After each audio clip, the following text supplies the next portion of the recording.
Hello everybody and welcome to episode number 9 of My Normal Podcast. My name is Aiden King. Today's guest is record producer and studio engineer Forrester Savell. Forrester's been probably a part of the tapestry of the success of bands like Karnivool, 12 Foot Ninja, Cog, Letter Circus, Shihad, I Am Giant, Occupants, many more.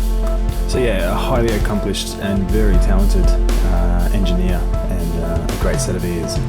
As for My Normal Podcast, we've got a lot of really great things in the works. I can't wait to share them with you all. But until then, please continue sharing these podcasts around and liking, subscribing, all that sort of stuff. It takes a lot of time to put these episodes together and put them out for free, so it's really appreciated when we get a little bit of that interaction. But enough from me. Enjoy episode number 9 with Forrester Savell. Forrester Savell, welcome to My Normal Podcast, mate. How are you going? I'm very good, thanks. Thanks for having me. Very good. Not a problem. Where are you today? At home, on the Gold Coast. So, yep. Yeah, I moved from Melbourne up here. It's almost 5 years now, or maybe it's 5 years exactly, around November. Yes. Definitely look at getting into the move later on. Yeah, so basically today's sort of structure, I wanted to sort of touch on your early life, some inspirations, your producer projects, and processes, some gear, a little about your health and just the general how you're going conversation. But I thought I'd start off with what's your first memory of sound? It would have to be Michael Jackson's Thriller on cassette in my dad's stereo. I think that's the first time I took notice of music. That's what I kind of like. I mean, maybe nursery rhymes and things. We're really going back there. Yeah. I think the first thing when I went, hang on a second. There's actually something.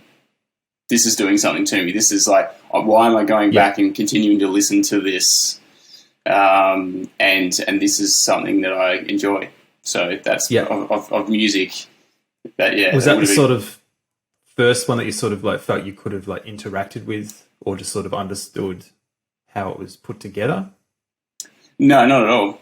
no. Just I think that was the first moment I was like, oh, music on this advanced level of this can be enjoyable. This is doing something for me. Beyond, because I think I was still pretty young. Like that, like I can remember the house that I was in, and that was I think I wouldn't have been older than 8 years old when I was in that house. So that it was just that's just for me. That's like the very first moment where I was like, music is doing something awesome. Like there's something special going on here beyond just singing along and clapping your hands kind of thing.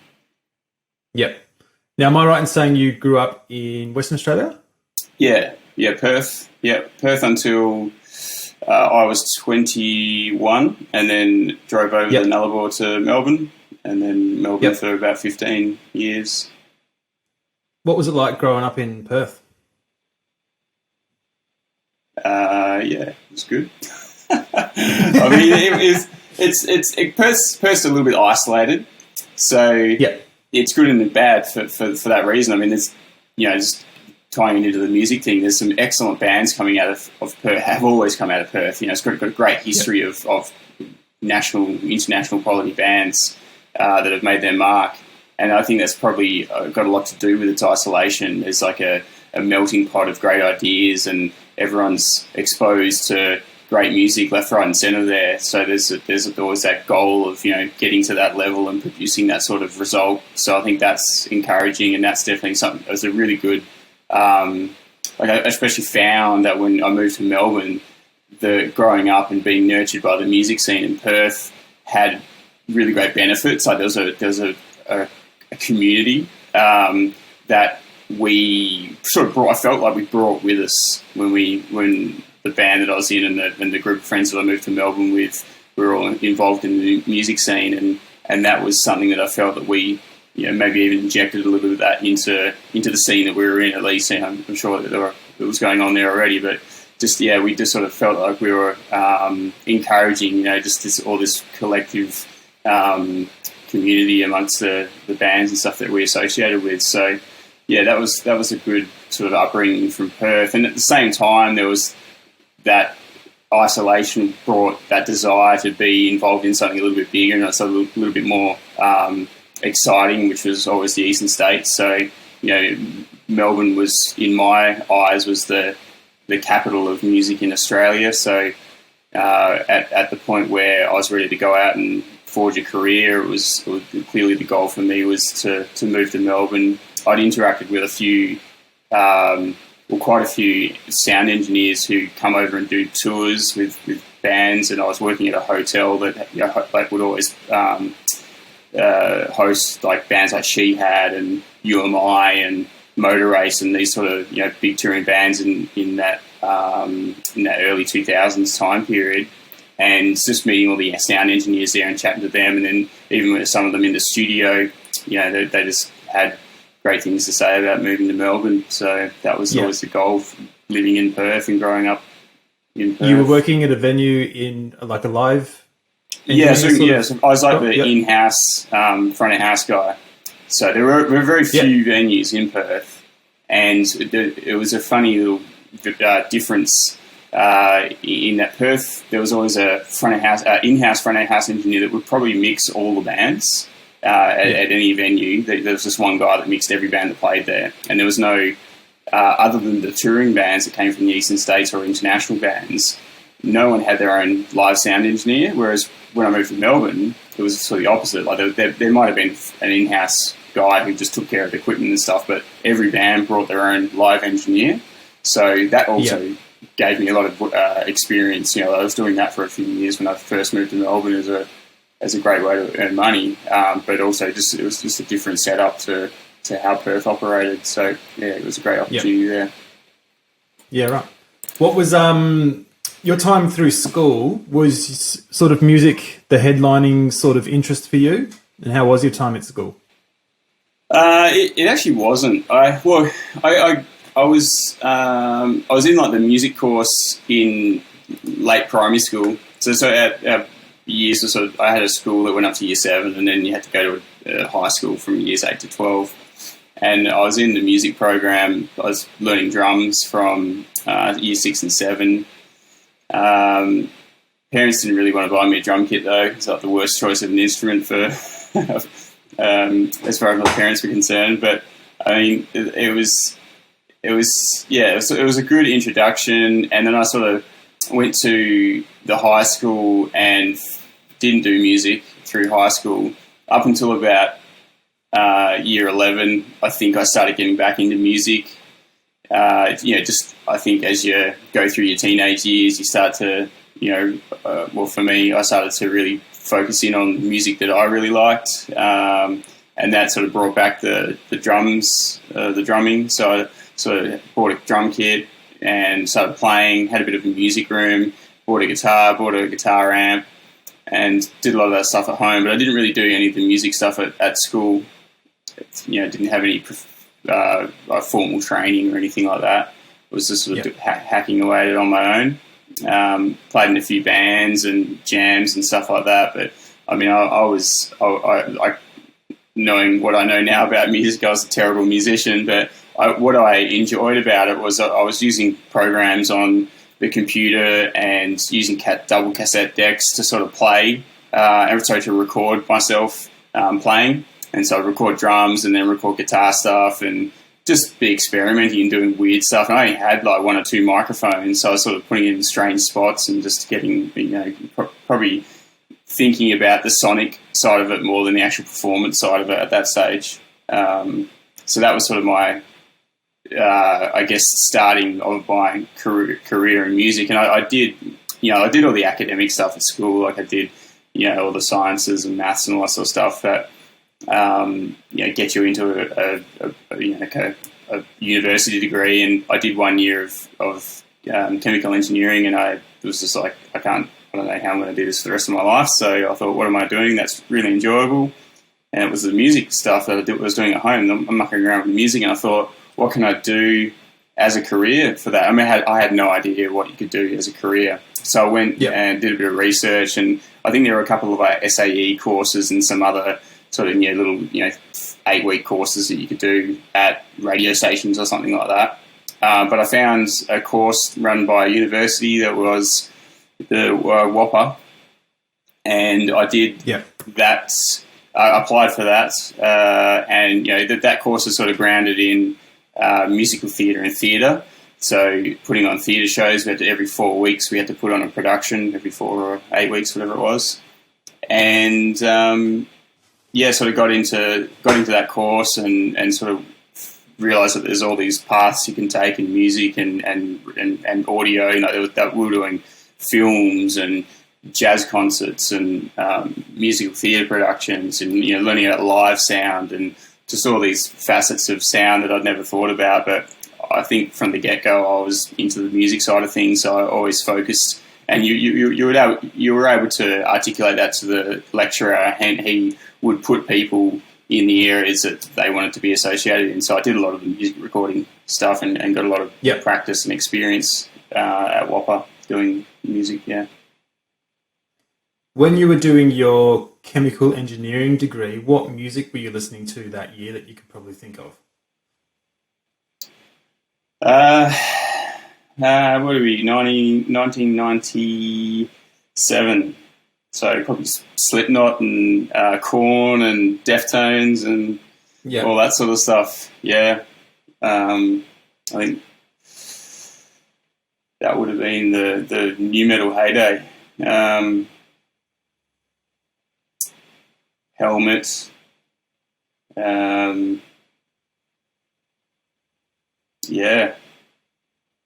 Inch Nails, probably. But that's that. Like classic 90s old rock, really.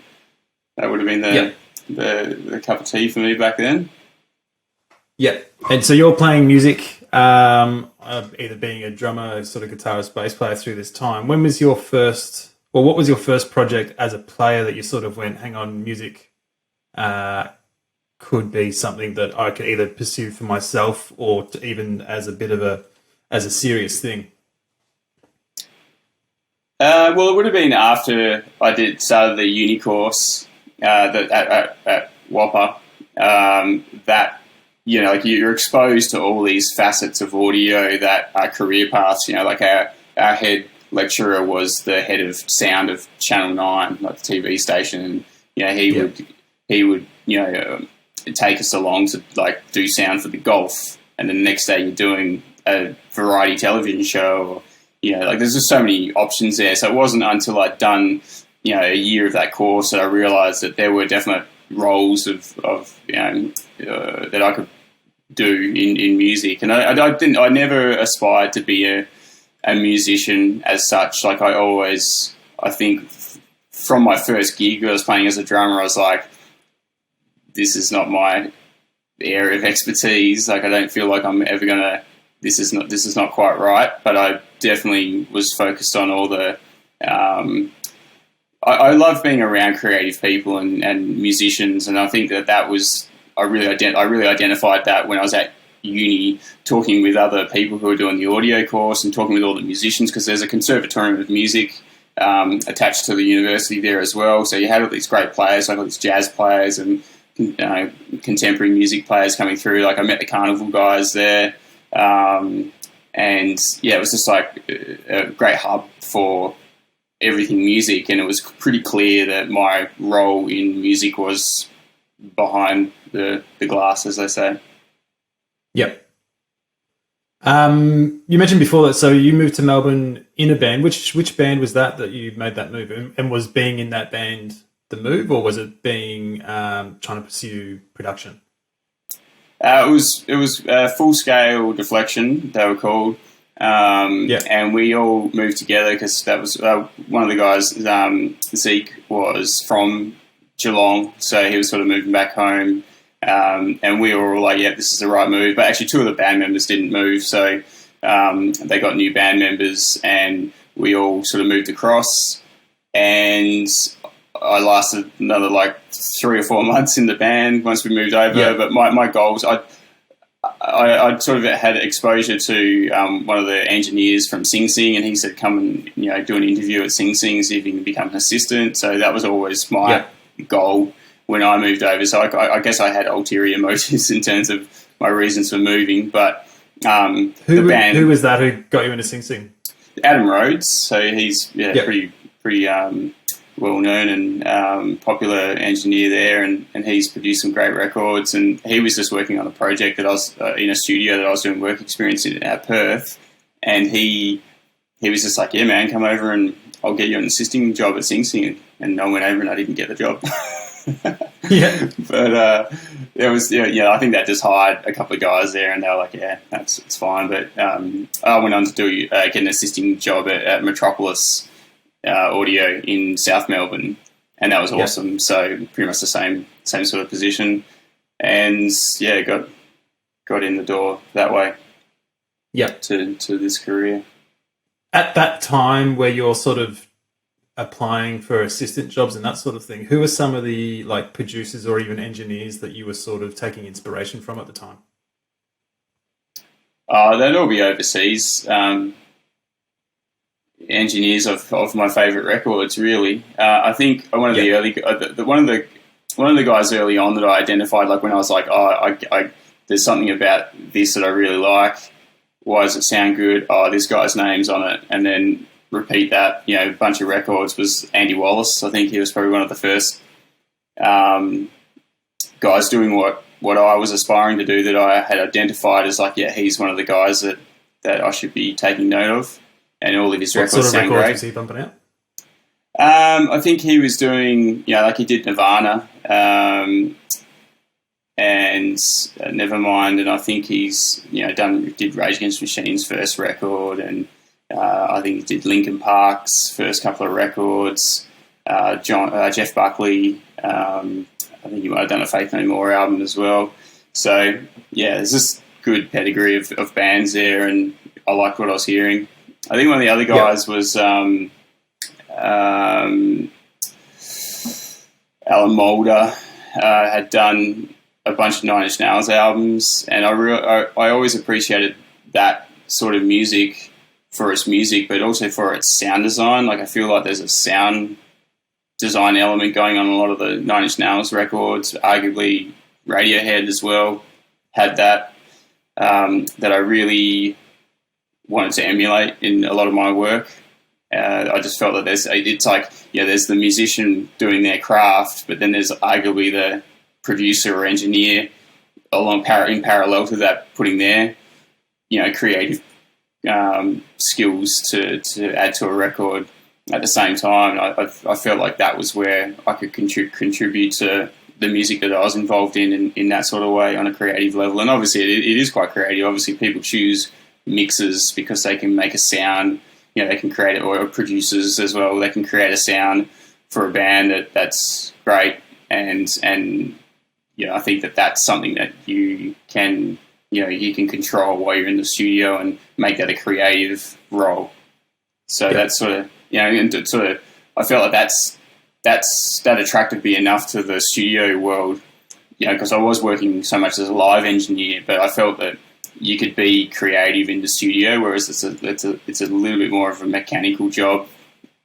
Being a live sound engineer, you're sort of just taming the beast, as opposed to, you're probably still doing some creative stuff in there, but it's obviously not as apparent as when you're working in the studio. Yeah. So I think it was almost like the opposite for me. My first audio job was figuring out how to make a studio work, and then doing some recordings in Geelong, and then I had a chance to try some live engineering, and I was like, oh, what? Like, instant satisfaction. It works within 20 minutes, and you get to hear the product, and that instant satisfaction was the thing that drew me towards the live stuff, opposed to the to the studio stuff. So we've pretty much done the exact opposite, really. yeah, each of their own. Everyone's got different tastes and all that sort of thing. So I always appreciated the fact that I had that opportunity to work in a studio and do the live thing, and sort of work out what both of them had to offer, and be able to to be able to choose, I guess. Yeah. Would you attribute sort of knowing the skills on sort of how to manipulate in a live environment, you know, getting that large sonic sort of appreciation and then trying to make that translate into the studio environment as probably a nice little trick in the back pocket that a lot of studio engineers wouldn't have? Yeah, they are very different. I mean, all the basics are there. Like, you still need to, there's still an element of patching and signal flow and all that sort of stuff that is super required for the live environment, but it makes working in the studio quite, it's just a good skill set to have in the studio, a necessary skill set. Yep. So I definitely had that coming from that background. But I feel like I had all that already pre-established from the course, the university course that I did. That was, that was already there. But definitely, there's just parallels between the two. But, we're working in the studio is just such a different result. Like you're not getting blasted by 120 decibels of volume, and a lot of that's coming straight off the stage. So just the sonic element is sort of hard to correlate between the two, but there's definitely crossover skill sets involved in both. Just understanding frequencies for EQs and that sort of stuff, and microphone choice and microphone placement, all those sort of things come in. Crossover. What was your experiences and times like in your first assistant role? Were you that person making a lot of coffees and doing lunch runs, or were you on the tools doing all the comps and doing all the edits? I was shit at making coffee. I got yelled at a couple of times for making terrible coffee. I wasn't interested in that. Obviously, I was interested in everything going on in the studio, but I feel like, I didn't assist for a great amount of time, which is kind of something I regret a little bit, because I feel like if there's one thing that I've not done is had the ability to really observe other people's methods and learn from that. I think everything I've done, I've sort of done on my own, and arguably that's given me a very narrow or tunnel-visioned perspective on how to do things, or I feel like I'm arguably now set in my ways about how I do things, but it was just a case of me just being super excited and hungry to go out and do my own thing. So I think I worked there for maybe a year or so, but while I was working at Metropolis, I was always trying to bring in artists and bands and do my own thing. So it didn't take long for me to sort of head off on my own and do my own projects and that sort of thing. But in terms of all the sessions that I was doing at the start there, it was definitely just, most of it was sitting on the couch, sort of trying not to get in people's way, going and grabbing lunches for people when they needed them, and then every now and again you'd be sort of patching in microphones and doing that sort of thing. And eventually there was they could see that I was apt enough to run a session, and they'd let me be the engineer and put me in control of recordings and that sort of thing, which is great. And it just obviously it slowly built up, but in the meantime, in parallel, I was sort of chasing all my own work. I do a lot of the live stuff that the studio and the live stuff were having at the same time, and a lot of the live bands I would be asking to come into the studio and record. You get to know them on the live circuit, and then say, hey, come down to the studio and let's do a song. Yep. What sort of bands were coming through the hallways of Metropolis at that time? Oh, now you're testing my memory.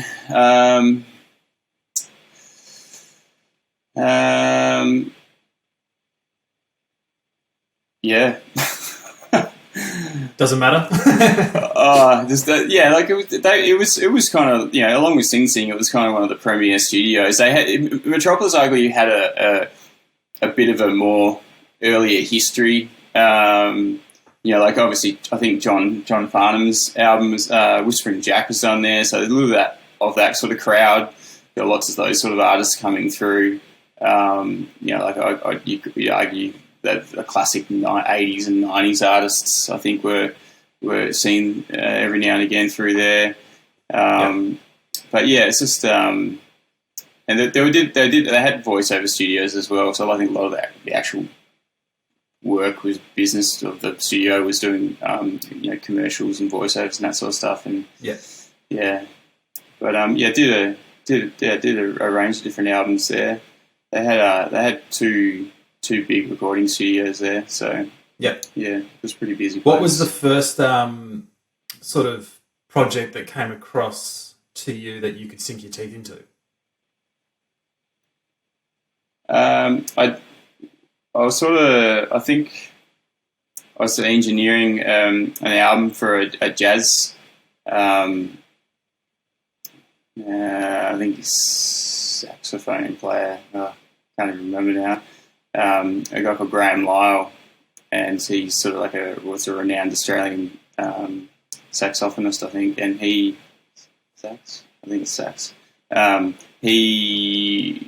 was mates with the owner of the studio, and they wanted to do an album. So the owner was, the owner was producing it, and I was engineering it. And they said, "Yep, cool, go to town." And obviously heavily advised by the producer, but just was able to sort of engineer and mix an entire jazz record on my own, which is pretty cool for a young kid.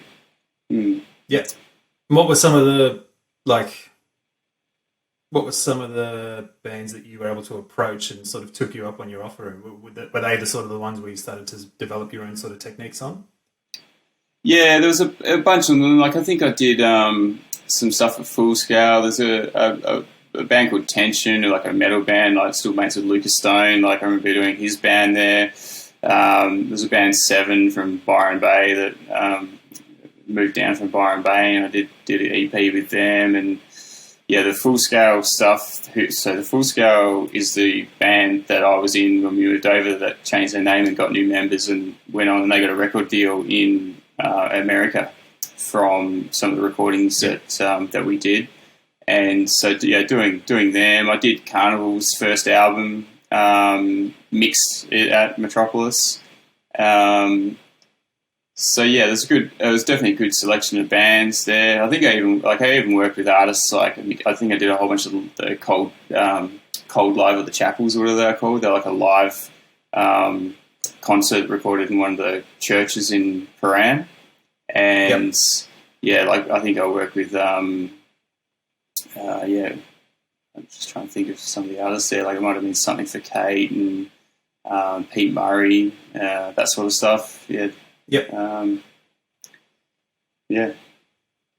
I think I played Full Scale song in like Year 8 assembly on drums. So nice. Is it 16 Today? Yeah.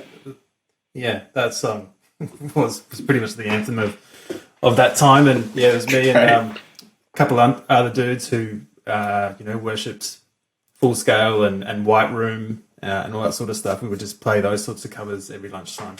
So thanks for putting that together. Yeah, no worries. So what was your journey from Metropolis to Sing Sing? What was there anything in between? What was the was Sing Sing sort of the pinnacle of where you wanted to be at that time, or were you happy at Metropolis and what was coming through to you? Well, Sing Sing was just me hiring a room from them, so it wasn't. It was just me. Yeah, that was just me sort of branching out on my own in terms of actually running my own studio. So I was just leasing one of their rooms and running my own studio from that space. Yeah. And was it always the front room at South? Yeah, it was the front room at South, which is like the main Sing Sing now, because they obviously have had to close the other Sing Sing. But yeah, it just gave me the freedom to, I was always opposed to owning a studio because one of the lessons that I learnt at my uni at WAPA was from one of the live sound engineers. He gave us a rundown on the cost of audio equipment versus the cost of gardening equipment. and the hiring fees and stuff, when the base of the money that you can make from gardening tools, which cost $80 to buy versus $80,000 to buy, and the returns, I was just like, yeah, it makes no sense to own a studio because just the costs involved are so high.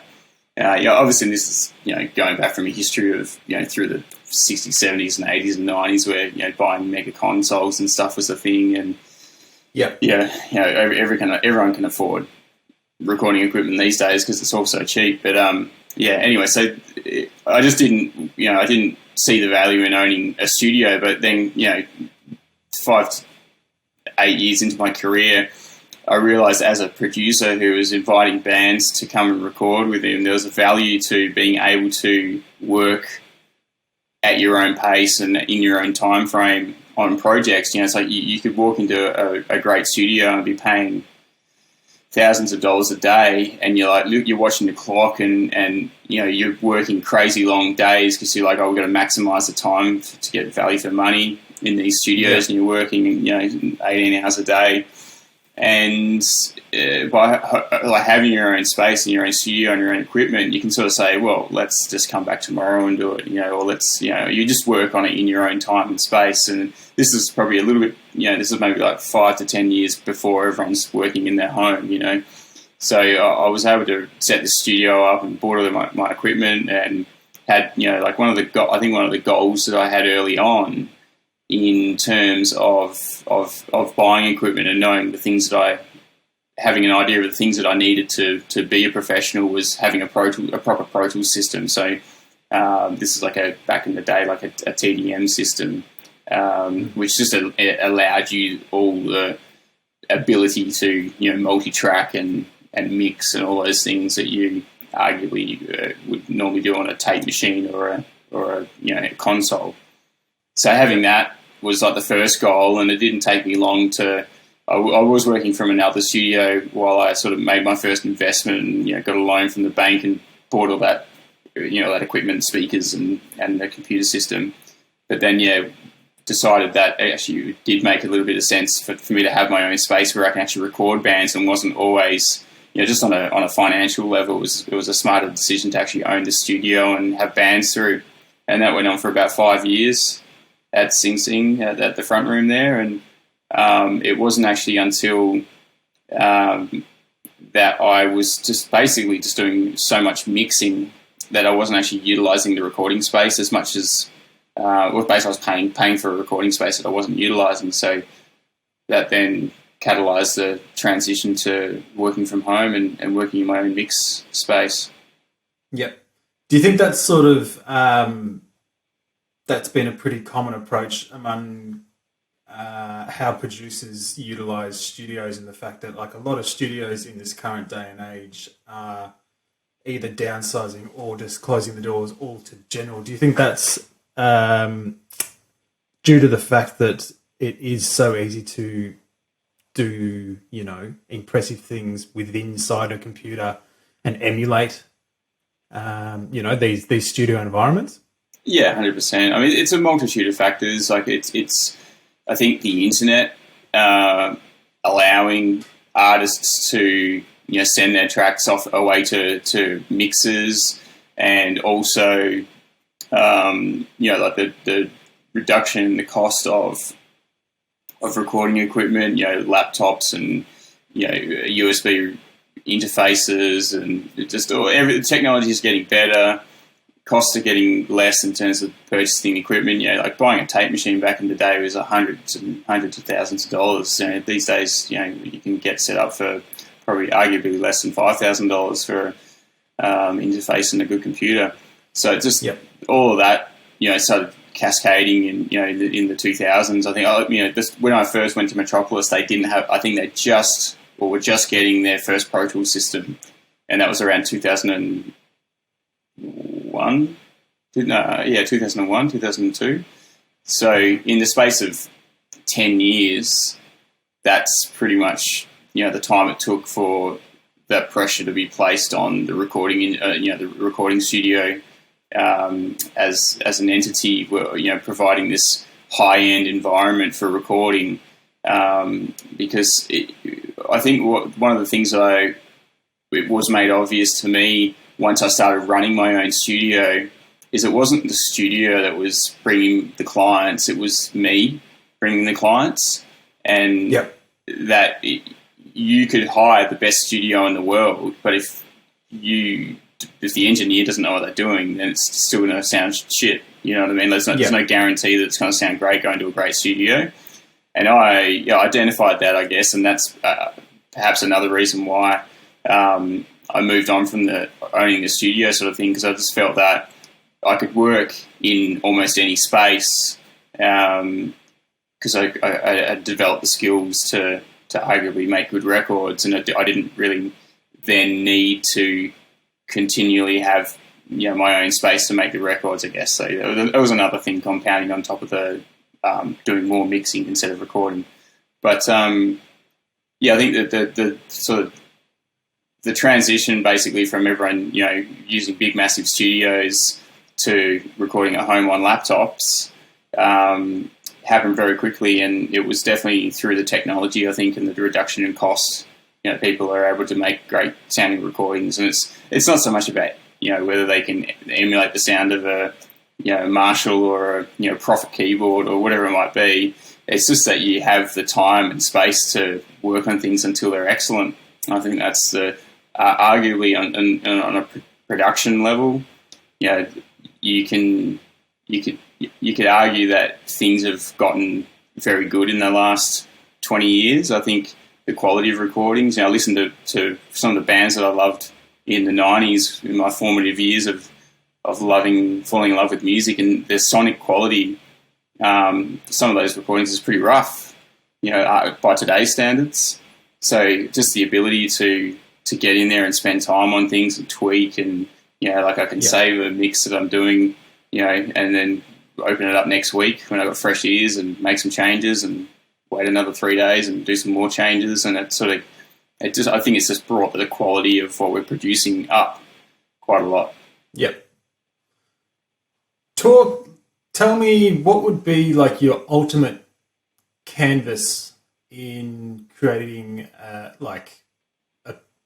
record with like no variables, that you get everything you want, money aside. What is it that would be the ultimate, I guess, environment and process? Well, there really isn't one.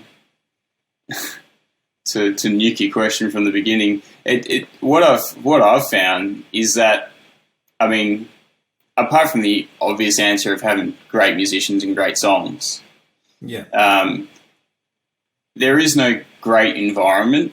I think what I really have enjoyed about my career is having the opportunity to make records in different spaces and with different people in different spaces, in different studios.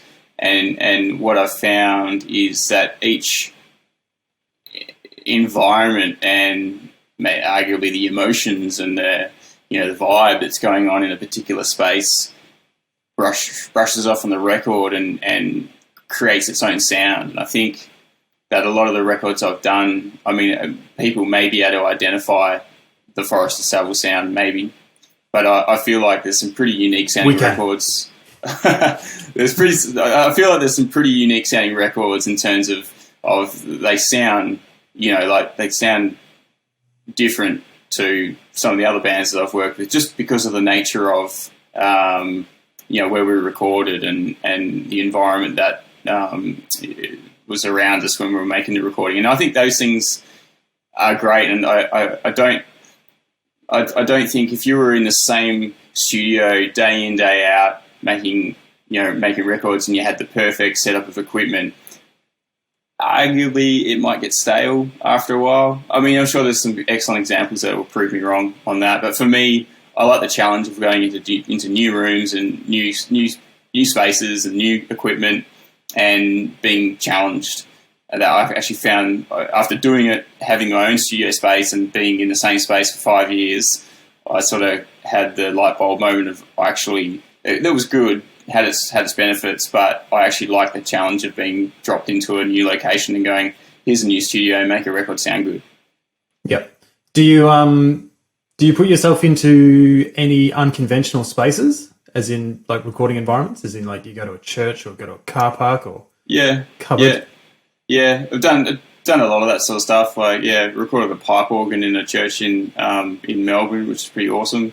But like what I've never been opposed to, and I've done plenty of like house recordings, is just recording in any space really. Like just finding the right space for a band, not being afraid to suggest a home recording, or there's benefits to recording in the studio. Obviously, it's comfortable, everything's there set up, but I haven't sort of been afraid to suggest to bands to go out and do a location recording, in a barn or a house or whatever it might be, just because you can get a good result, and it also, if there's other, benefits on the side for whatever reason, like it gets the band out of town to maybe separate them from their regular day-to-day life a little bit so they can really soak in, and embed themselves in the music creation process. That's a benefit. So I've always been a fan of that, like going away and doing location recordings for that reason. Yep. When a band submits, I guess, their application to work with you, what is your ideal submission? What is it that would get your attention in a submission that you go, all right, this is going to be a great project to be a part of? Just the songs, really. The songs, and I think, it's hard to interpret anything else through one or two, emails, but generally a chat with the band. I think the thing that's going to get them across the line is the songs, and it doesn't have to be. It's not quality of recording or anything like that, because I'm assuming they're going to be sending demos, but having songs that make me go, oh yeah, there's a vibe going on here. It's not, it's not too derivative, and it's, I don't know, it just basically makes me think it's good music. In the end, that's all I've got is my opinion. So I'll just listen to something and see whether it makes me go, yeah, this is great. It's sort of. Would you agree that Karnivool's Themata would be sort of your first sort of major credit? Yeah, I think so. How was that product delivered to you? Well, so that was when I was living in America, and I had moved over there with the Full Scale guys who had that record deal, and they got signed, and my goal was to start a career in America. And I'd sort of, put all my eggs in that basket, as it were. And I was working in a great studio, I was, house sharing with an awesome engineer who, engineered a whole bunch of amazing records in that time period, and everything was going well. And then Karnivool sent me a CD and said, these are the demos for the next record. And it was just too good to refuse. Like, they wanted me to come back and work on it and produce it and be involved. And they were, they were a highlight band previous, because I had done an EP and a single for them, and they were definitely the band that I was really passionate about, because they were sort of, like my mates, but they were also making music that I really liked, and they were also highly talented. And so they just checked all these boxes, and I was just like, oh, well, I kind of don't want to lose this opportunity to work with a band like that. So I ended up packing everything up and moving back to Australia, and spent 6 months pretty much working on that album. A whole bunch of different, like speaking of the location recording, like we did that record record the drums in a proper studio, did all the guitars out in a holiday house down in southwestern Australia, and did the bass at the bass player's house, and did vocals in a holiday house in Mandurah. So it was all over the place, and then came back to Melbourne to mix it at Metropolis. Yep. So but yeah, so it's definitely the album that sort of made a splash. But I think I can attribute that to it being a great album for some great songs. But I think also because I'd spent that 6 months in America working on some really cool records and observing how they made records in this studio called NRG Studios in North Hollywood. And I was just exposed to great quality engineering and producing and equipment and everything. And I thought, well, I just need to apply all that. So that I basically took all those skills that I'd learned and applied them to that album, and it came out great because of it. Yep. I, for some reason, had in my mind, or whether it would have just been Chinese whispers around the schoolyard, but who recorded drums on Themata? Drew. As in who played, sorry? Drew played Drew. the drums. Yeah. Drew, being the guitarist, played the drums to that incredible drum piece that is Themata. Yeah, well, he was a drummer. Like, yeah, you got to be. He was doing drums at Whopper in the contemporary music course. So we'd be in the studio, and then we'd be learning about Pro Tools or whatever. And then you look through the glass, and there'd be a class, like playing jazz or playing whatever songs they were playing, and he was the drummer. So, I knew the band through Ian, the singer. We would go to the pub and every week and just met each other through the pub. But then it was like, I'm in a band, and I was like, I know that Drew guy from uni, and I think Jono even went to that uni for a little bit as well. But yeah, it's just a example of how incestuous it all was over there in Perth. Everyone knew everybody, but Drew was I think a drummer first, but obviously he just had musical talent, and he's an amazing guitar player as well. Yeah. Well, did you find that Themata opened up a lot of doors for you? Yeah, I did, because I think I was always associated with obviously the Full Scale guys did a lot of touring, and we all became mates with a lot of the rock bands that were going around at that time, and I think doing that album made a splash for everybody involved. And I think it just sort of took me from being that guy on the peripheral, was just hanging around with these bands and had met everybody, but to being like, oh shit, this guy actually is for real, he knows what he's doing or has done it once at least. And then, so that opened doors for sure. Like I'd be getting calls from the Butterfly Effect and, Cog and a bunch of other bands to do stuff. So it definitely was the door opener for sure. Yep. What were some of the processes that you changed going from Themata to Sound Awake? Pretty much everything. Yeah. I mean, there's what, 8 years or something like that in between drinks? Yeah, for 2003 we started Themata, and we finished in 2003. It's 2009, I think it was. I think the band directed a lot of the change in that they were a band then in Sound Awake, whereas they weren't. I mean, they were a band, but they didn't play as a band in the Themata time period just because they didn't have a regular drummer.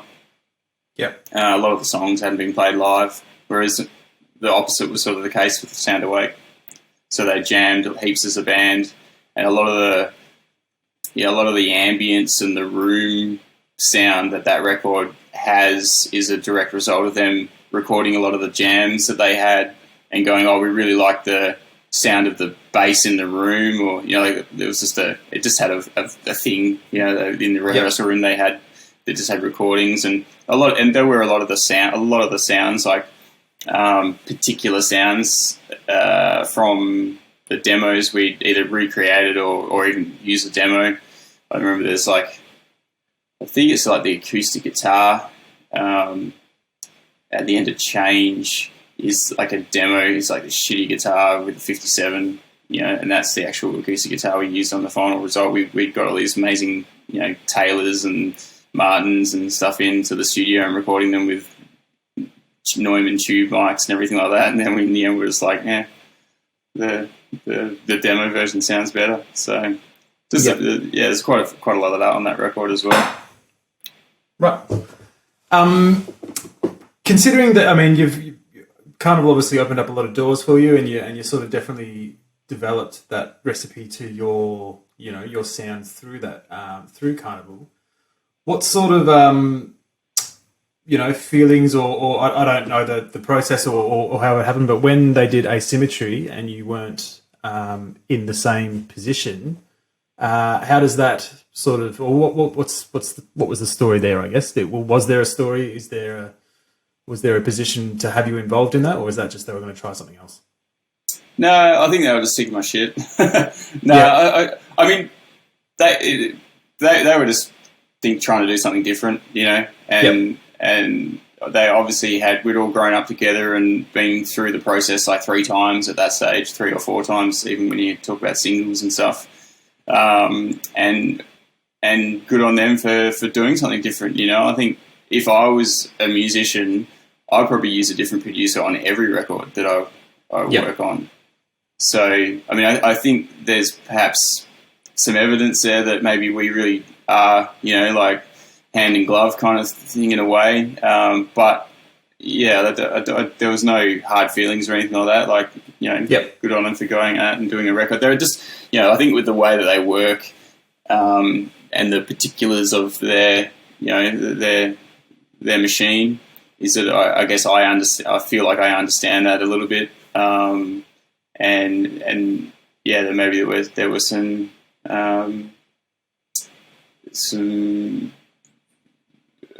thinkings that they were that process might not have worked as well as they thought, or that they'd hoped it would work. So yeah, I wasn't there. I didn't really had no involvement in it, so I don't really can't really observe other than spreading rumours. So I'll try and avoid doing that. Very good. What do you think it is that is your point of difference with your output? I think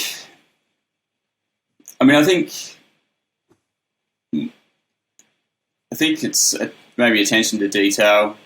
Well, it's probably got a lot to do with the ego as well. I think I was really had my nose bent out of shape, I think, by some of the comments that were made when I went to America about the full-scale recordings that I'd done. And it challenged me to, basically just, this young kid that thought he was, shit hot and got slapped down, basically. And just the fact that they had to re-record these songs and that I thought was perfect. And it wasn't until I had my nose rubbed in it and clearly they weren't perfect recordings and there's a lot, that could be improved on, and having that humbling experience, I guess, was great. And that kind of flicked the switch, I think, in what I was doing, because I had done a bunch of recordings previous to going over to America, and they were okay. People liked them. Nothing had made a splash. Nothing going over there and learning that process and seeing what really was necessary to make records sound good was the thing. Like the attention to detail, the never say die attitude of just making it, working on it until it was amazing, until you'd just gotten the best result that possible, irrelevant of your environment, the musician's ability, there was no challenge was great enough for you to work and work and work on it until it was an excellent sounding recording. And that's what I took back to my recordings after that. So it was just every no stone unturned kind of attitude into making a record sound good. And I think one of the first directives that I took back was that I never did any demos from that point on. Because basically, if someone's going to listen to your catalogue of work and there's a good recording in there, but there's some shit recordings in there, but it's just because the shit recordings were done, in half a day, without any kind of preparation or any kind of work put into them, then it's just going to reflect badly on you. And no one cares that a record was done in 6 months or 6 hours. They're just going to listen to it and go, do I enjoy what's going on? And so, it was pretty obvious that you can't make things sound good in a short amount of time. So you ended up, all my recordings started to take much, much longer in time and process was a lot more in depth. So I think that all that all catalyzed into a higher quality of output. That's I think sort of rubbed off on a lot of the bands that I work with, and it is a quality and attention to detail that I could observe not being applied in maybe some of my peers and other recordings that I was hearing coming out of Australia. So I still came back to Australia going, I basically want to make records that if someone overseas hears them, they're not going to go, oh, hang on, we need to re-record this. So I wanted to basically put out world-class recordings that weren't going to be like nice demos, guys. Yeah, we're going to get you back into the studio and make it better. So I wanted to avoid that situation. So yeah, I think that's basically what started happening. Is I just started paying more attention to things and striving for the highest quality output that I could. Yep. Do you have you had a couple, whether it be the individuals within the bands or the band itself? Have you dealt with a lot of like genius sort of songwriters, and who are they?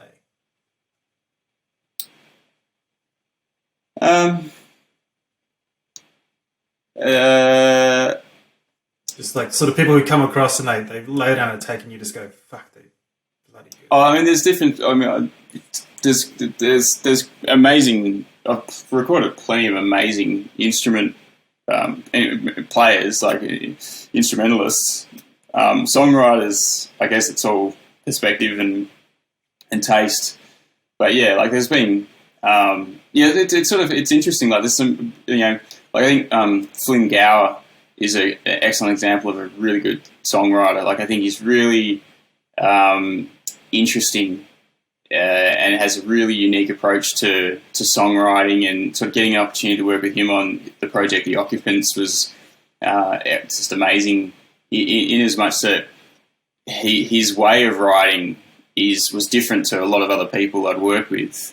And while he is an amazing musician, which is pretty evident, when you see him play live in whether it's Cog or, he's only played live with Cog, but the writing process isn't, one take and it's amazing sort of thing. It's definitely a laboured approach, which is probably why we work so well together. Obviously we're both super focused in on the details and very picky about things. And I think the same could be said for the Karnivool guys, like especially Drew and Jono. Very impressive musicians, and their knowledge of music is amazing. But they're also very discerning when it comes to everything else about audio and music. Obviously, I find that those. I find I enjoy making records with the people that are tweakers themselves. People that are sort of having a go at doing what I do. They're making their own demos and getting lost in the sounds and all the possibilities and all that sort of stuff. And I always find that aids a recording, in a way that they can add their extra, abilities to the record to make it better. So, but there's been a plethora of amazing quality musicians that I've recorded with over my times. Like Troy Wright, who played drums on the Occupant stuff, is pretty amazing. And yeah, there's probably too many to mention, but everyone brings their own, their own flavour. Like at the same time, there's probably a whole bunch of musicians that are maybe not. You wouldn't say that they are standout musicians, but they do what they do better than anyone else. Yeah. So it's the guys that have written their own songs, from the get go, and they know how to play their songs amazing. But if you were to ask them to go off and play a cover set, they'd suck at it. But that's not what they do. They do what they do very well. So yeah, it's a tricky one. Are there some techniques that you've observed that other producers use that you specifically probably would say you would never use? Well, not never, but just like, is it something you've seen, you've gone like, oh, nah, that's a no from me? Yeah, it's yes and no. I mean, the thing is, everything's very specific and for a particular reason. Like I remember listening to one of the producers talking about one of the band, the Strokes it might have been, where he's like, I record the drums on 3 microphones. And I was like, well, yeah, record the 3 microphones, but you could also record the other 20 microphones as well and just use those 3 if they sounded really good. So things like maybe things like that, where I always do things to excess, but have the option to pull it back and just use less. So my approach to recording and producing is always more is more. But that in a way I can acknowledge that does sort of slow down the creative process to some degree, and it definitely suits particular band styles and the person you're working closely with to make a record. And sometimes you've got to tailor that a little bit more and be a bit more flexible. There was an artist that I worked with while I was running Sing Sing, the front room, which were amazing. Like, I loved them. They were so creative and so unique in their sound, but they were their attention to performance and detail was actually really average.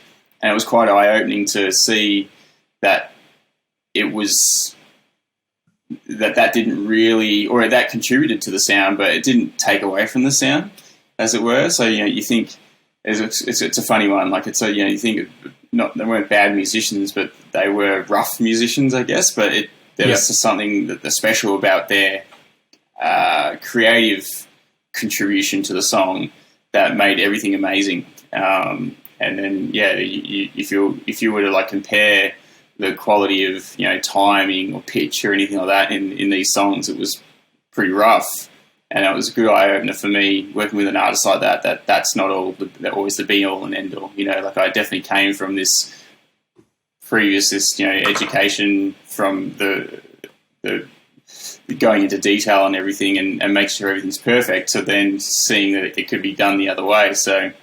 Yeah, that was a good experience too. But it just goes to show you that there's no right way with audio, and there's no one way to do anything, and there's so many ways to get a great result.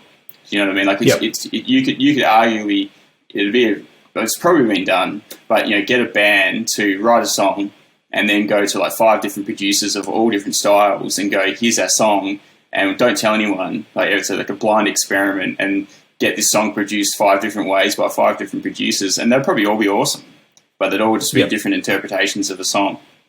So there's no right or wrong technique with any of this sort of stuff. It's just, if it's vibing and sounds great and people enjoy it, it's got an emotion, then success. Yeah. Is there a feeling like you're almost walking the plank when it comes to paying so much attention to be able to dissect the detail, for example, like doing infinity takes? Do you think that can be a hindrance to creativity? Oh, 100%. Yeah. Yeah. And it's obviously something you're super cautious of when you're approaching, Yeah. I think I actually read an Andy Wallace quote about that. That was like, oh, okay, yeah, cool. Where he's talking about drum editing and, basically editing things that you can see but you can't hear. So you go into a depth of editing on drums, which just doesn't matter. So that definitely brushed off on me, and having there's definitely in my early career, there's definitely been projects where you go to the nth degree on that sort of stuff, and have, I guess, seen the far end of the scale that way, and then having worked with these other bands where everything's loose and it doesn't really matter, and seeing that those two ends of the scale, that you can kind of you can see a reason for not going that far in either direction, and it's always a subtle balance between those elements. So I think in terms of the takes and the performance stuff, and it always comes down to the artist. It's like, if they are cool to do 200 takes to get that one vocal performance, sweet. If you need to be there to do that, that's what needs to be done. But if they're not going to do that, sometimes it's hard to, you got to see the value in saying enough's enough, and what the music that you're the emotion, the expression, and the performance that you're giving in the first 3 takes is arguably what you want to present to the world. So that's fine. Yep. When I guess when people come across your desk, it's quite an arranged project. But do you have many times where you deal with like clients pushing back on any of your decisions? Yeah. I mean, I feel like the record wouldn't sound very good if they didn't. Yeah. I mean, so, I guess how do you manage that approach? Like, I can't really put a scenario in front of you, but it says, you know, they're so adamant. Do you keep it, but you're adamant that, you know, it would definitely be better the other way, and you just sort of for the sake of the project, you agree to disagree? No, I'm not that militant on anything really. Yep. It just, I've been proven wrong enough times in my life that I'm never that committed to anything that I'm like absolutely 100% sure on it.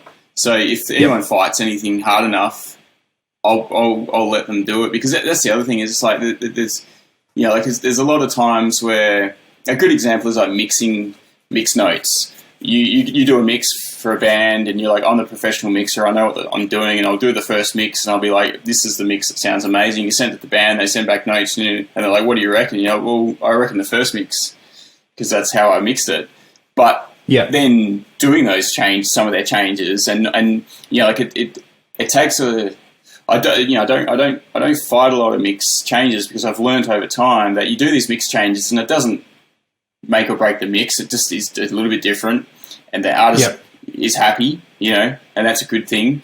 And then doing enough of those sort of changes and those things makes you realise that there is no right way, there is no absolute with anything that we're doing, and that if someone is absolutely, you know, they are just adamant on a particular idea, then let them have it. Like it's, you know, again, like I've never worked in a role as a producer where you are the last word on anything. Like I think maybe there's some you know, record company funded projects out there where arguably a record producer's got such, you know, collateral behind him that they can make these executive decisions that just can, you know, shut down an artist whenever they've got any ideas. But that's never made sense to me. It's always a you know, collective work that you're working towards. So if someone's passionate about an idea, then yeah, I mean, within reason. Like, you know, if it's absolute nonsense, it's going to be hard to, yeah, like they want to record something on the top of the skyscraper in New York and have no wind noise, and I don't know, like things like that might be a little bit hard to shoot down. But yeah, every idea is a valid idea, and if you're passionate enough about it and can pull it off, and everyone else is like, yeah, it's usually a democracy in most of the projects I work on. It's like, well, if everyone in the band is not liking the idea, then the idea is probably not going to get through. Yeah, I think that's really good advice for any engineers who are, you know, essentially taking the role from the band, especially with bands these days being able to mix and engineer themselves, and they're passing that over. But yeah, exactly what you said on. It's almost like extracting your ego from your own mix notes, and then, you know, when it comes to putting it out, you go, yes, good choice. Yeah. Like, yeah, absolutely. You know, through COVID, I've tried to do a couple like EPs, and I've done a couple live recordings and that sort of stuff. And it's been exactly that, where they've given me back a bunch of notes, and you go, fuck. But then you do those changes, and you go, they're very good notes. Yeah. I mean, that's the thing. Like you get a bunch of notes, and you go, I don't actually agree with these, and then you do, and you're like, actually, they were pretty good suggestions. So yeah, good, well done. Yeah. What's the biggest loss you've had due to a computer?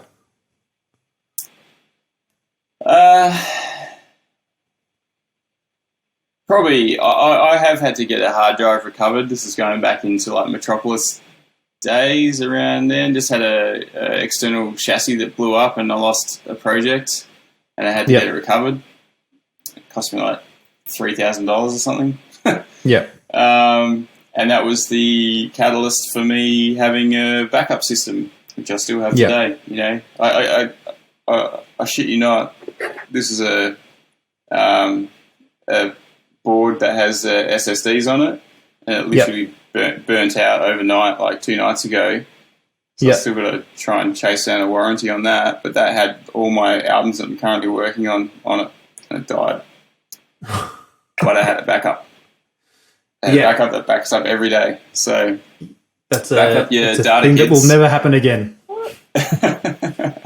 Yeah, that happens once. You know, like, I know a lot of friends have had it happen to them. You know, you get burnt once, and then that's it. You set up your backups. You know, because you just got to think, like, if everything just died today, what are you going to do? What are you going to lose? Yeah, absolutely. What's your most important piece of equipment? It'd be the computer for sure. Yeah. Everything else is, I mean, computer with a interface, but everything else is superfluous. So you can do everything on headphones, and that's the crux of everything. You know, like I can't make records without having a computer. Yeah. Is there any products or gear that doesn't exist yet that you would get a great deal of use out of? If it would, I'd be if I could think of that, I'd be a very rich man. You probably wouldn't tell me, would you? I think wireless, to be honest, like wireless connections, you know, getting rid of all the cables and stuff, if they can sort of bring out Bluetooth, 100 with multiple connections and stuff, that'd be a game changer. Yep. Analog gear versus digital. What's your pros and cons? You're sort of just, if it works, if it sounds good, you've done whatever. it. Yep. Do it all digital. No one will care. Like it's just not. It's not a conversation anymore. It was definitely a conversation that people would have back in the early days of digital, or like in the context of like guitar amp simulators and stuff like that. But just the technology's just advanced so much nowadays that it's not even a concern. It's fun to play on analog gear for sure. I mean, I've still got a bunch of analog gear that I just use out of I use it out of the fact that I own it, so I've got to use it. Other than that, I could do everything digitally in the box, no problems at all. Yep. Yeah, I found myself. I've started doing a bit of work at Box Hill Institute, and they've basically got they bought everything from Sing Sing, and so we've got the big SSL console and that sort of stuff. And I was in there last week trying to do a master on a track using all like the mastering rig and that sort of stuff, and I will admit I could not find my way around the patch board, and so I just like dropped down and found all the all the plugins of those things, and was just like, that'll do, that's good. Yeah, I mean, it's just like for the price and the budget and the result, it's a no-brainer. You can use digital every day of the week. Yep, you've got a couple sample libraries and that sort of VST sort of stuff out there. What's on the market with your name on it? I don't personally have anything. I've just been associated with a few things. I mean, I did the Tune Track Progressive Foundry drum pack a few years back, which is a pretty big selection of drums and samples and stuff for their Superior Drummer and Easy Drummer programs. But other than that, I've been making a few presets and stuff for a few different companies like Neural DSP. Just guitar sounds and for a lot of their releases, but yeah. Is that sort of an avenue you would be interested in going down, or is it sort of just it's another form of income, I guess? Like is it on the horizon to put out the? I've had a few chats with people, but it's yes and no. I've had a few thoughts of like putting out sample packs or different sorts of things, even getting a plugin together, but I'm a bit distracted at the moment, so I'm sort of studying a health degree, so it's not really very time poor at the moment. I'm trying to juggle obviously full-time audio mixing and studying at the same time. Yeah, cool. We'll get into that in a bit. That'll be interesting to see what you're up to there. Anxiety throughout a recording process? Is that well, A, does it exist? I think I know the answer, but do you use it in your advantage? It depends on who's got the anxiety. Yeah, I mean, talking about yourself, like, do you experience, worry through the process? Oh yeah, there's pressure on you. Every recording you do, obviously it gets, it probably gets a little bit more when you do have a reputation and an expectation to produce good results. And sometimes, there's only so much that's in your control. And you want the best for every project you work with, but obviously not every project's going to end up the same. But I think there's definitely early on in my career when I was starting out, there's anxiety involved in, I guess just like whether the result is going to be up to your standards, I guess, to expectations. But I find that. I've definitely found that just by doing all the things that I know how to do, I end up at the same place with a lot of my recordings in that they sound good. So it wasn't really a long-lived period of time, just through confidence in process, I guess, is kind of where it came about. So it just... I did it enough times that I realised, like, okay, I do know what I'm doing, and that kind of also reflected on, like, I've done a few lectures and stuff for, classes and audio schools and stuff, and the first one of those was, terrified of public speaking and that sort of thing, and it's not until you actually get in there and start talking about things, you actually realise that, I actually do know what I'm talking about, and this isn't as hard as I thought. And that obviously is applicable to the actual recording side of things. When you first start out and start recording, you're just sort of working it out, but then you realise that you actually have done this before a bunch of times and do actually know how to get a good result from this. So just apply that, and it sort of it reduces the anxiety. Experience does that. Yeah, right. Great. Are you someone who can have a couple of projects on the go at once, or do you like to sink your teeth into one at a time? Depends on what I'm doing. Like, as a mixer, which I've pretty much been like 80-90% for the last 5 or so years, I've always got multiple projects on the go. Whereas as a producer, you can't really juggle multiple things too easily unless you're sort of different days sort of thing. It's sort of hard to spread yourself over 2 studios if you're,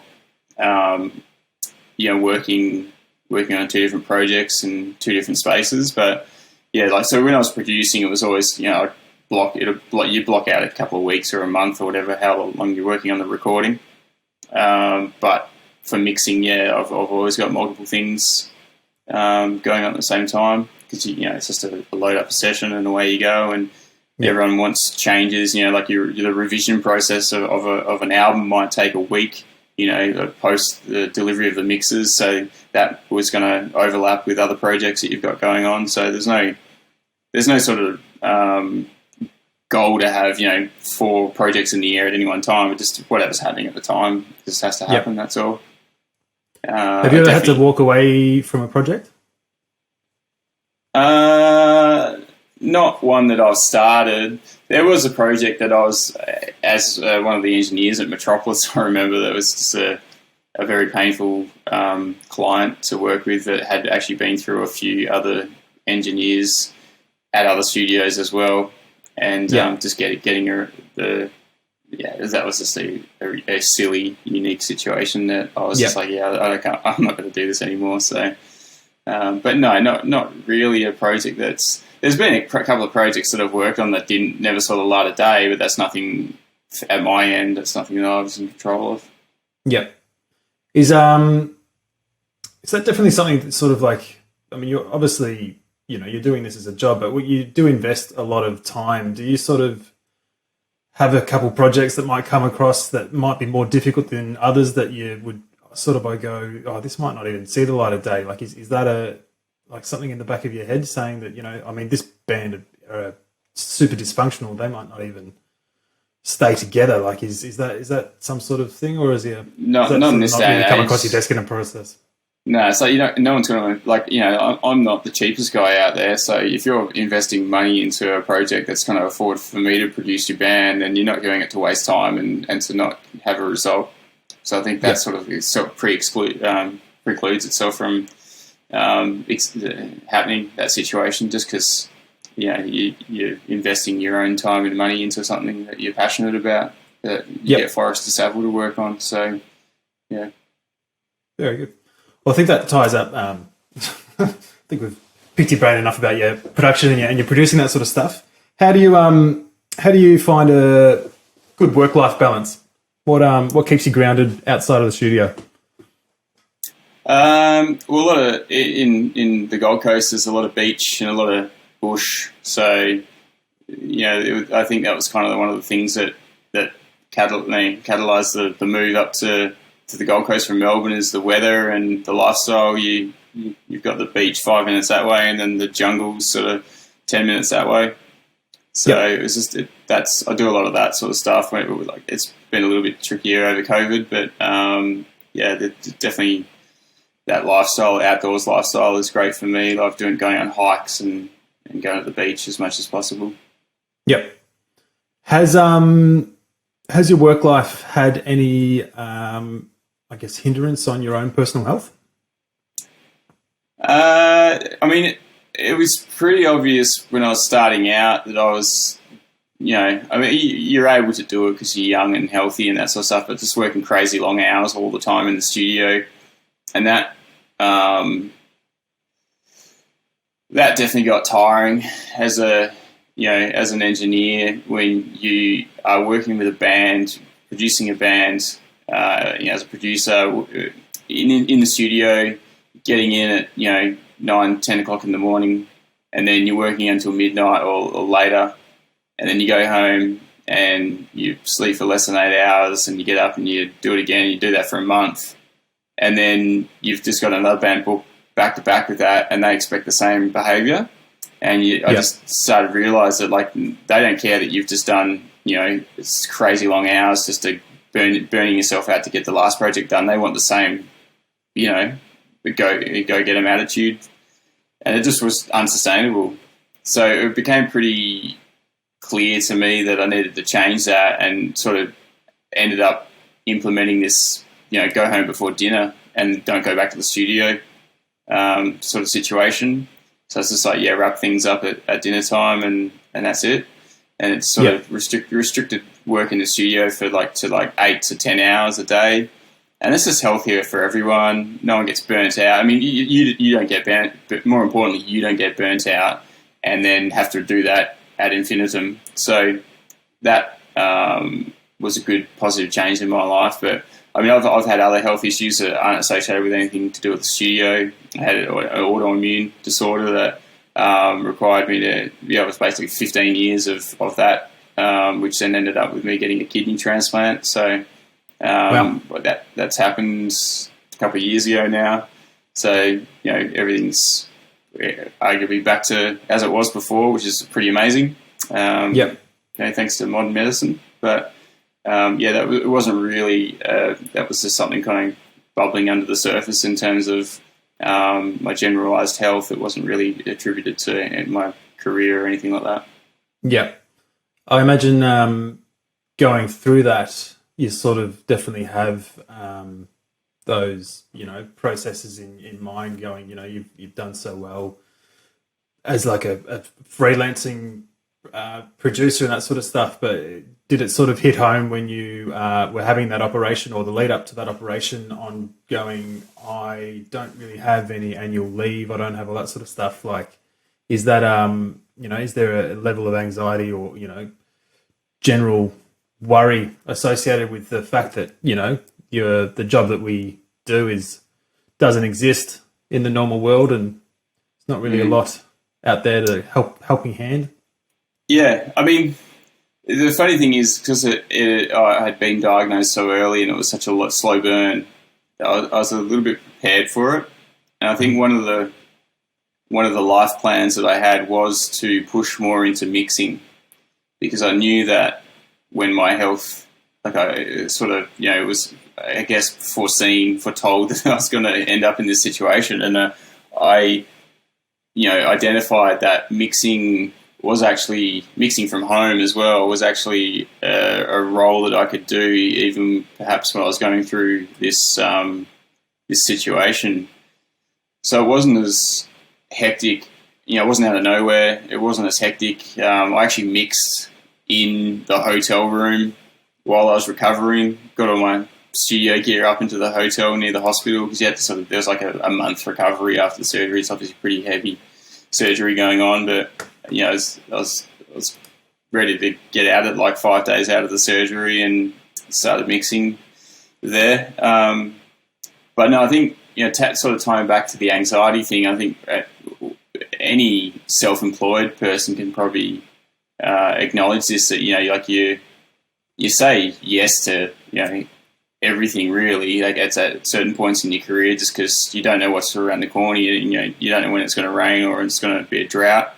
So you've got this underlying anxiety about work continuing, and it took me a very long time, to realise that I do have a career in this, and it is going to continue, and that if there is a week where I haven't got any work booked, I don't need to stress. And that was always an anxiety moment for me, where it was early on, where if you aren't busy, you're fretting, you're wondering about when the next job's going to come.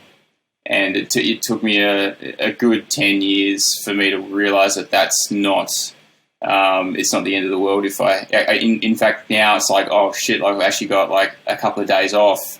That's pretty awesome, like I've got some spare time to do stuff, hang out with, my wife or whatever, with my friends or something like that. It's just one of those things that, you're so used to go, and to work, and it's necessary to survive, that it was a hard thing to correlate like spare time with actually a good thing, as opposed to being, oh shit, I'm not working, so I'm going to have a job after this moment in time. So that was a slow education in how to deal with that situation. Yeah. Your choice to go and start studying, was it just health? What are you studying at the moment? It's a biomedical science degree, which has opportunities to go into medical research, even being a doctor or whatever. I'm not 100% on where this is going to take me, but I'm definitely excited about it. Sort of been inspired from your health condition of recently, or was it always been an interest of yours to discover that path?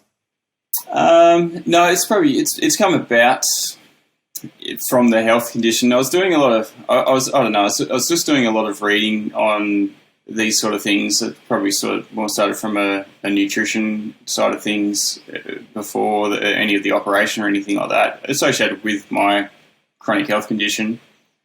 Trying to find answers and spending a lot of time doing research and educating myself to how things work. And I mean, I've always been arguably pretty, sciencey. Like obviously I did do a little bit of chemistry going back in that first university course, but just found myself doing a lot of reading and that sort of stuff on journals and science in general, and then was just like, if I'm spending this much time outside of my, I wasn't like scrolling through Facebook or doing all the things perhaps that are wasting time in that respect. I was just reading all these articles, and I thought, well, why don't I spend this time that I'm doing this actually getting something from it, so getting a degree. So I went into it with that sort of attitude, and have just enjoyed it more and more as I've done it. It's been a year and a half now doing it. I have, it's been tough just for juggling of time. I'm very time poor at the moment, which can be expected. I've just finished exams last week, so I've actually got a month or so, a couple of months off now. But it's been a pretty hectic year and a half, and it's really good because I'm really passionate about it. You know, it's one of those things that if there's one thing I've been blessed with through my life so far is that I've managed to find a couple of passions, and the audio stuff has obviously been one of those. Chasing that career down and doing well at it is attributed to my passion for it, and hopefully something will happen through this as well. Yeah, great. Very cool. Does that does that mean that you have the horizon to slow down on a engineering producing sort of role, or that's still full steam ahead? For now, still full steam ahead. Yeah, so I'm chock-a-block full of projects at the moment, so I'm just sort of just going to keep doing that until I've got absolute clarity on where I'm headed with the health stuff. But I feel like they can exist side by side. Like it's not like I'm going to stop doing the music stuff anyway. It's deeply embedded in my psyche, and there's a car alarm. All right. So it's definitely something I'm going to continue doing. So it won't be until I actually have to decide to do a full-time career in the medicine stuff that I'll make that decision. But at this stage, it's all super fascinating and I want to do both. Yep. Before I wrap up, I've got two really good questions. What are you working on at the moment? Who can you describe? Because I find it interesting to see who's working on some big stuff during COVID. Or at least what sort of projects are you working on? What's the scope of these projects? Just finished off a album for the 12-foot Ninja guys. So they very excited for that. Yeah, releasing that soon. There's a really rad band from Melbourne called Bad Love. I did a single for them last year, so just working on some new tracks for those guys. And just doing a new album for Randy McStein and Marco Miniman, who's a pretty amazing drummer.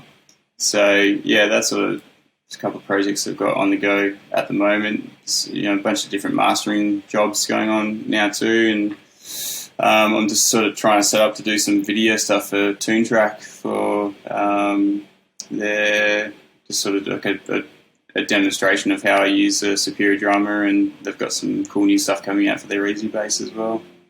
Cool. This is just a fun question, but anyone past or present you would put together to make your ultimate band?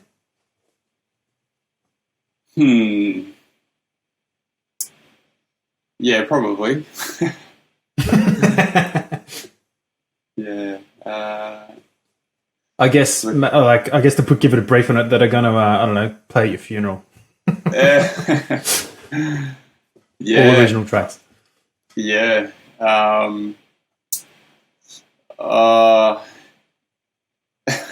So many good musos to choose from. You're going to hate the next question. Look, I'd probably want Michael Jackson to be the singer of this band. Yeah. But yeah, I don't know, like probably David Gilmour on guitar, and maybe like Trent Reznor on keyboards, and I know it's a pretty strange sounding band already, but I'm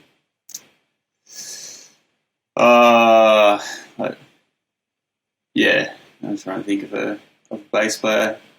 It's hard. Probably Jono from Karnivool on bass. Yeah. Yeah. It's going to be a hell of a funeral. Yeah. Should be fun. Should go. Yeah. Right. No rhythm section? Oh, yeah. Look, there's too many good drummers to mention. Yeah. Tasty drummers. There's a lot of them. I've probably recorded a bunch of them as well.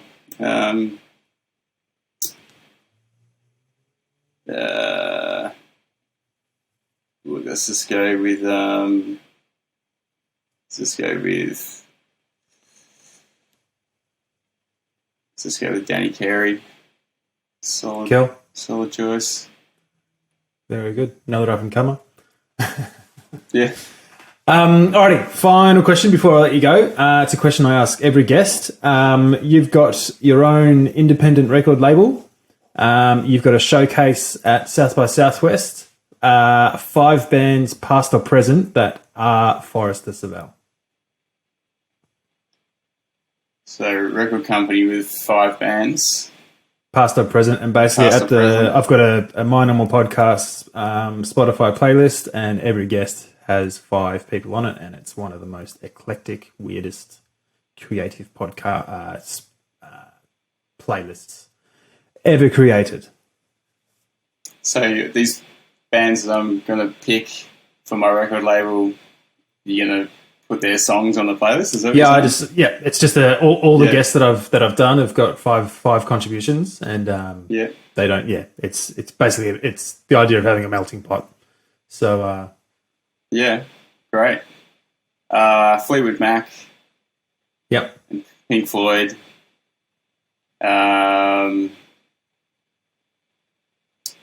Pendulum. And let's say probably Radiohead and I want to pull out some obscure band from Perth, but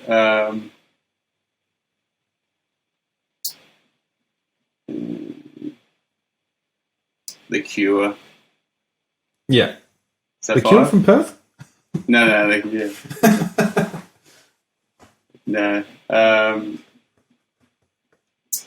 Yeah. Is that 5? Yeah, maybe. I reckon it was. Cool. Got Very it. good.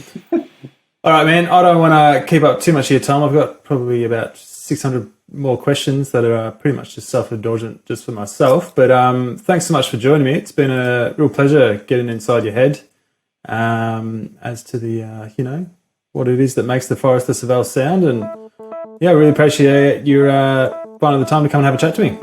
No worries. My pleasure. Thanks for having me. Thank you everyone for listening to episode number 9 of My Normal Podcast with Forrester Savell. Hope you really enjoyed today's episode. Please be sure to follow us on Instagram, Facebook, subscribe on Spotify, Google, all the apps and stuff, all of them. I'm on all of them. But you know this because you're here, and I can't thank you enough. Thank you. My name is Aiden King, and thank you for joining me, and I hope to see you next week on My Normal Podcast.